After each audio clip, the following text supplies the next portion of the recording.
मित्रांनो, मी एक टोकन यंत्राला जुगाड केलेला आहे. आधी चाक होतं. चाक ढकायला खूप जड जातं. तर काय काय शेतकरी ते चाक काढून टाकतात आणि नंतर ढकलतात. तर ते बेचं जे होल असतं ते त्याच्यामधून हवा पेतं बी, ते उगणशक्ती कमी होते. त्याकरिता मी काय केलं आहे, हे जुगाड बनलेलं आहे मित्रांनो. ही जी पट्टी आहे टोकन यंत्राची ती उलटी करून टाकलेली आहे आणि ह्याची एक पास तयार केली आहे.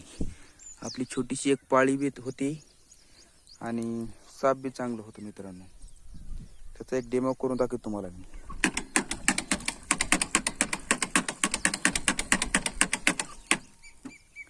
ढकलायला सोपं जातं.